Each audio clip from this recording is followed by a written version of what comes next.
In today's video, I'm going to teach you how to sync Trello with Google Calendar. If you use Trello to manage your tasks and projects and Google Calendar to organize your schedule, syncing the two can save you time and keep everything in one place. By doing this, you'll be able to see your Trello deadlines directly on your calendar, making it easier to plan your day and stay on top of your tasks. Let's walk through the simple steps to connect your Trello board with Google Calendar so you can streamline your workflow. First, open the Trello board that you want to sync. This is the board where you're managing the tasks or projects you'd like to see in your Google Calendar. Now, look at the top right corner of your Trello screen. There's an option labeled Views. Click on it. A small drop-down menu will appear with different viewing options from that menu. Select Calendar View. If you don't see Calendar View listed, you might need to enable it from your Trello Power-Ups menu first. Once you're in Calendar View, locate the Sync to Personal Calendar option. It's usually displayed prominently on this screen. If you see that the URL for syncing is disabled, don't worry. Simply click on the gear icon or the three dots next to it. This will bring up additional settings. From here, enable the URL if it isn't already active, and then copy the generated link. This link is what connects Trello to your calendar, so make sure you don't skip this step. Now open Google Calendar in your web browser. You'll need to find the Other Calendars section, which is located on the left-hand sidebar of the screen.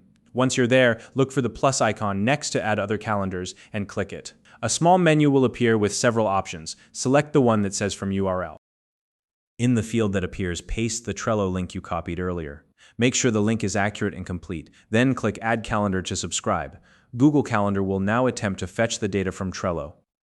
After a few seconds, check under the Other Calendars section again. You should see the newly subscribed calendar appear in the list. If you don't see your Trello events populate immediately, don't worry. It can sometimes take a few minutes for Google Calendar to process and display the data. Once your Trello tasks appear on your calendar, you can customize their appearance.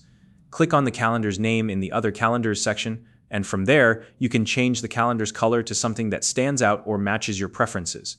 This can help you visually differentiate your Trello tasks from other events in your Google Calendar. Remember, when you update due dates on your Trello cards, these changes will also reflect in Google Calendar. However, keep in mind that syncing is one way, which means changes made in Google Calendar won't sync back to Trello. If at any point you decide you no longer want to see Trello events on your Google Calendar, you can easily remove the feed. Go back to the Other Calendars section, find the Trello calendar you added, and simply unsubscribe or delete it from the list. And that's it. Now you have a clear, organized way to see all your Trello deadlines right in Google Calendar. This integration is a great way to stay on top of your tasks and ensure nothing falls through the cracks. If you found this video helpful, please like and subscribe.